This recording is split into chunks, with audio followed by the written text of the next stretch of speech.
there is trauma and if there's overhunting and there's weeds taking over indigenous plant communities that we're seeing in the physical record, we could have it's also not, an indication. venison may not have been around that much.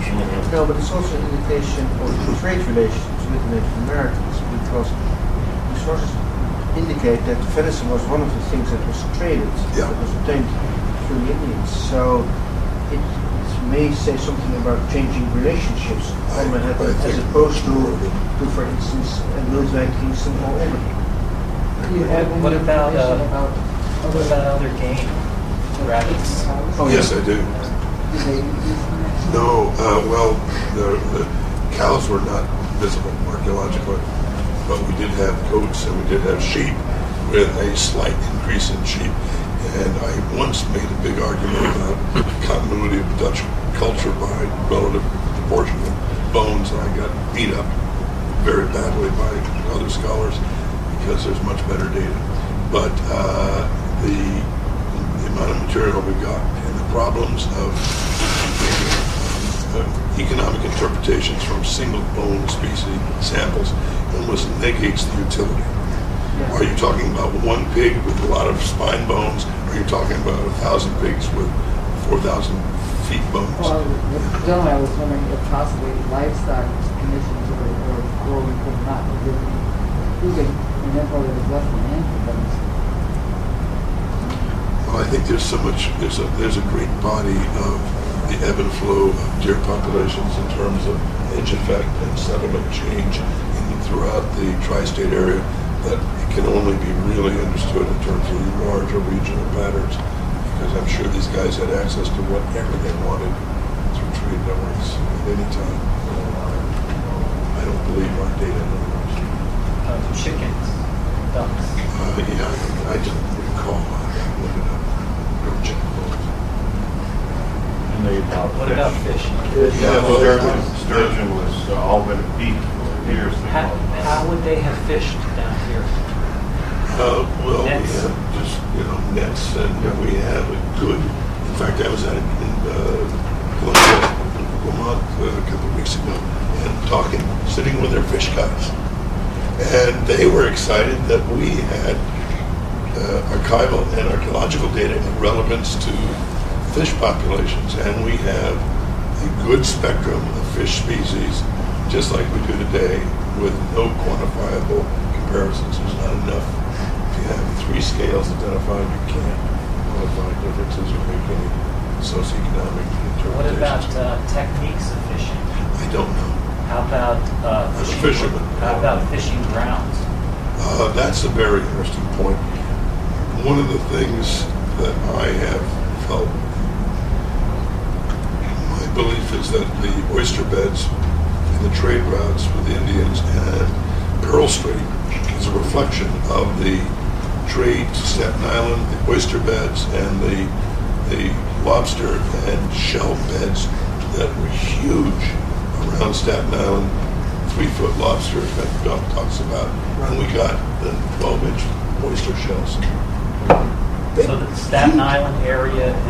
Staten Island and Raritan Landing. Raritan was contemporary port, was the breadbasket of New Amsterdam, which is why I'm intrigued by your network. I think this whole idea of a network approach.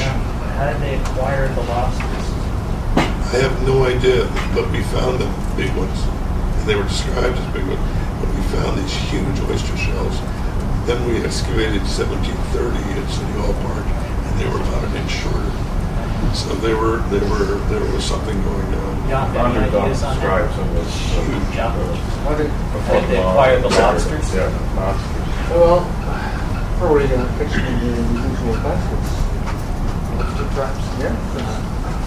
And I have at least one reference to fishing nets. 1638. Fishing nets. Nut gathering was significant. I think Dutton Island I think of, Governor's Island, which was called Nut Island originally. And, it's famous all over the city for its harvest of, I guess, hickory nuts and maybe other kind of nuts. The Indians used acorns to make flour as there were all kinds of uses for those that we don't take into account today, but that were understood at that time and followed at that time. So Killington Rensselaer instructs his manager to let the pigs run loose in the woods. So they can eat the acorns. Yes, definitely. The acorns. It's important to The woods must have been overrun with pigs. It would be interesting to compare the fish remains that folks in Albany got for Orange and Karen has with what we got down here to see if the sturgeon are visible and to see whether or not the species distribution is the same. Yeah. We do that over Yeah, but they would have, upriver. Yeah, Several they were references sending to oyster and Oysters. but they would have had, I'm sure the striped bass would have been. We have bass. Yeah. I'm not a fish guy. I have a very good friend who's a fish guy, but he's also the chief guy at Meadowlands Commission is a fish guy. But they're interested in what species we have relative to contemporary species. I can't see a difference, but I'm not a fish guy. But the fish guys want to know. And there's quite a list in Thunderdome. We had, I think, 7 different species. That's all. 5 or 7. I think there's more than that in Thunderdome. sometimes hard to music. it's hard to identify those fish because they tended to use European names for American fish species. And if you want to actually pin it down with a Latin name to the local fish that's under consideration, it can be very challenging, very difficult. There's a lot of ambiguity. Except when you're working with the bone. The Bones, the State Museum did the analysis with very good collections in Albany in the 80s. Well, So they were using phytoliths, the inner ear bones and the shell scales. if you have a book that tells you, we saw this kind of fish and that kind of fish, you don't necessarily know what they're referring to. Exactly. That's what I'm saying. Charlie has the best fish story. Oh, the whale. The white whale. Yeah. The white What's whale. that? White whale sails past Fort Orange. One of the early documents I was poking around one day in my records and I found this memorandum book from Antonio de Holtz. He's the guy who did the letter up here. He was the secretary of Rensselaer.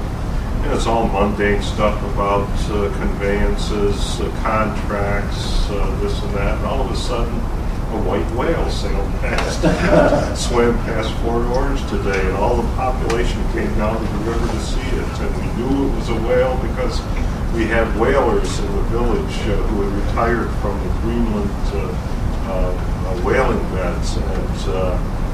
And then, what is it, two weeks later, another whale appears. This was a brown one. And it's the day there was thunder and lightning. There was the first thunder and lightning. And blowing water up out of the top of his head. It was the first that Stuyvesant arrived. It's exactly the same day that Stuyvesant arrives. Well, everybody knows where Troy is, right? Where Troy, New York is. Well, Green Island was called Whale Island. Yeah, because a whale one of beached those there. whales beached up. Yeah. Very unusual for whales, and they even comment on it that it was so amazing because whales don't swim in fresh water. Fresh water stops in Poughkeepsie, or the salt water stops in Poughkeepsie when it's fresh water. And they were amazed that to see whales up there. It was probably a storm or something that pushed the tide, the salt water up farther north. First you see whales in the St. Lawrence. Yeah. But we haven't seen one in the Hudson in years. How far up do they go? Do they go to Lake Ontario or what? I've seen them at the Saguenay, and a lot of them. And this is how much further up they go, I don't know. This is what David Peters of the Fries was going to do with his patroonship down in Spondendale in Delaware Bay was a train oil factory because whales were coming into Delaware Bay. And they were going to hunt whales there.